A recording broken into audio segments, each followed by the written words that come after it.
दोस्तों, आज की यह घटना झारखंड के धनबाद जिले के एक छोटे से गांव श्यामनगर की है, जहां के कुछ लोग उत्तर प्रदेश के प्रयागराज में आयोजित महाकुंभ में स्नान करने के लिए गए थे। यह घटना तब शुरू होती है जब गांव के कुछ लोगों की नज़र महाकुंभ में महावीर जी थाना क्षेत्र में एक बाबा पर पड़ती है। बाबा की शक्ल देखकर वे चौंक जाते हैं, क्योंकि वह हूबहू अपने गाँव के गंगा सागर यादव जैसे दिखते थे। उनके साथ ही एक और साधु थे जिनकी शक्ल राजकुमार गोसाई से मिलती थी। गंगा सागर यादव और राजकुमार गोसाई दोनों ही 27 साल पहले अचानक गायब हो गए थे। गांव वालों को यकीन नहीं हो रहा था कि यह दोनों वही लोग हो सकते हैं। उन्होंने बाबा से बातचीत करने की कोशिश की, लेकिन बाबा ने कोई भी जवाब नहीं दिया और अपनी साधना में लीन रहे। गांव वालों ने चुपके से उनकी फोटो और वीडियो बना ली और अपने गांव में भेज दी। श्यामनगर गांव में एक व्यक्ति मुरली यादव को जब यह तस्वीरें मिली तो वह भी हैरान रह गया, क्योंकि वह अपने भाई गंगा सागर को पहचान चुका था। दरअसल यह कहानी साल 1998 में शुरू होती है, जब श्यामनगर गांव के रहने वाले देवलाल यादव के 4 बेटे थे। गंगा सागर यादव, प्रयाग यादव, मुरली यादव और बद्री यादव। इन चारों में से गंगा सागर यादव पशु व्यापार का काम करते थे। साल 1998 में जब उसके छोटे भाई की शादी होने वाली थी, तो वह अपनी पत्नी धनवत देवी से कहकर बाजार गया था कि वह उसके लिए नई साड़ी और अन्य सामान लाएगा, लेकिन वह घर से जाने के बाद कभी वापस लौटा ही नहीं। गंगा सागर की पत्नी उस समय 4 महीने की गर्भवती थी और उनका 2 साल का बेटा भी था। घर वालों ने पहले सोचा कि वह अपने काम के सिलसिले में कहीं चला गया होगा, लेकिन जब कई दिन बीत गए और उसका कोई अता पता नहीं चला, तो परिवार वालों ने पुलिस में रिपोर्ट दर्ज करवा दी। इसी दौरान पता चला कि उसके बचपन के दोस्त राजकुमार गोसाई भी उसी समय से लापता थे। परिवार और पुलिस ने दोनों को बहुत तलाशा, लेकिन कोई भी सुराग नहीं मिला।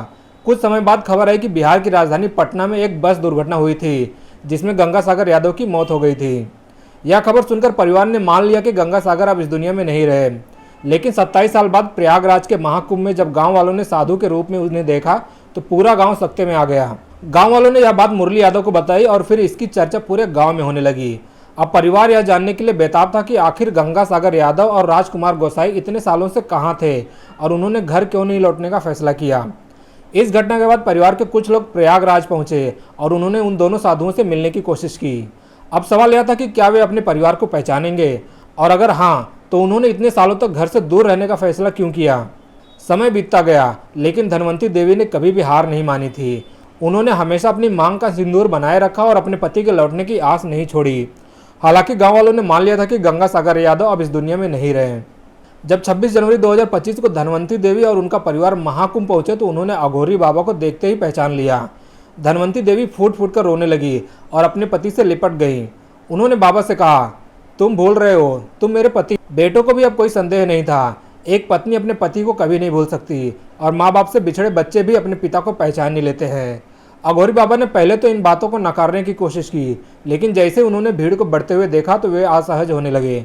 धनवंती देवी ने सबके सामने कुछ खास पहचान के निशान बताए, जैसे कि उनका बायां हाथ टूटा हुआ था, उनके ललाट पर एक गहरा घाव था और यह भी जांचा जा सकता था उनके आगे के 2 दांत बड़े हैं। जैसे मीडिया ने सबूतों को चेक किया, मामला और भी ज़्यादा चर्चा में आ गया। कमलेश यादव ने कहा, बाबूजी घर चलो। लोगों ने सुझाव दिया कि बेटा अपने पिता के कान में जाकर बोले। कमलेश यादव, जो कि अब 29 साल का हो चुका था, वह अघोरी बाबा के पास गया और धीरे से कहा, बाबूजी घर चलो, सब परेशान हैं। यह सुनते ही बाबा की आंखों में आंसू छलक पड़े। जैसे ही वे महाकुंभ मेले में पहुंचे और उस अघोरी बाबा को देखा, तो वे धनवंती देवी फूट फूट कर रोने लगी। इस पर बाबा ने सुझाव दिया कि मुझे सिर्फ महादेव की आवाज़ सुनाई देती है, इसके अलावा कुछ नहीं। यह सुनकर उनके बेटे कमलेश और विमलेश भी भावुक हो गए। छोटा बेटा बोला, जब आप गए थे तब मैं माँ के गर्भ में था और अब मैं 27 साल का हो चुका हूँ। बाबूजी घर चलो। बाबा ने लेकिन पहचानने से उन्हें इनकार कर दिया। जब परिवार के सभी सदस्य बाबा से बार बार अपने साथ चलने की गुहार लगाने लगे, तो उन्होंने स्पष्ट रूप से मना कर दिया। बाबा ने कहा, आपको कोई गलतफहमी हुई है। मैं काशी यानी कि वाराणसी का रहने वाला हूँ। मेरे माता पिता, मेरी पत्नी और 5 बच्चे हैं। मैंने अपना बचपन वहाँ बिताया है और मैं गांव में 20 साल तक साधना कर चुका हूँ। मैं वह व्यक्ति नहीं हूँ जिसे आप लोग ढूंढ रहे हैं। यह सुनते ही कमलेश और विमलेश दोनों खड़े हो गए और बोले, अगर आप सच कर रहे हैं तो हमें अपने गांव ले चलिए, हमें अपनी पत्नी और बच्चों से मिलवाइए। हम जब तक अपनी आंखों से देख नहीं लेंगे हमें यकीन नहीं होगा।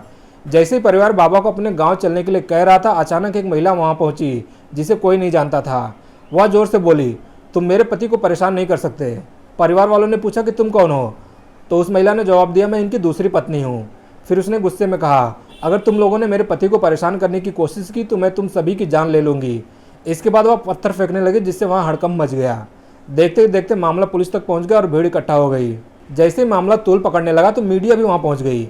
लोग हैरान थे कि क्या वाकई गंगासागर यादव 27 साल के बाद इस रूप में मिले हैं या फिर ये कोई गलतफहमी है। परिवार ने पुलिस से कहा, अगर आपको यकीन नहीं हो रहा तो डीएनए टेस्ट करवा लीजिए। अगर डीएनए टेस्ट से साबित हो जाता है कि हमारे पिता नहीं है तो हम वापस चले जाएंगे, लेकिन हम ऐसे ही बिना ठोस जवाब के नहीं जा सकते। और उनकी जानकारी दर्ज कर ली ताकि भविष्य में इस मामले की गहन जांच की जा सके। गंगासागर यादव के परिवार को अब भी भरोसा है कि यह उनके ही पति और पिता हैं, क्योंकि बाबा के ललाट पर चोट का वही निशान था जो गंगासागर यादव के सिर पर था। बाबा के हाथ में वही चोट थी जो उनके पिता को पहले लगी थी। उनकी शक्ल और हाव भाव पूरी तरह से गंगासागर यादव से मिलते थे। उनके साथ एक और साधु थे, राजकुमार गोसाई, जो गांव के ही एक पुराने व्यक्ति जैसे दिखते थे।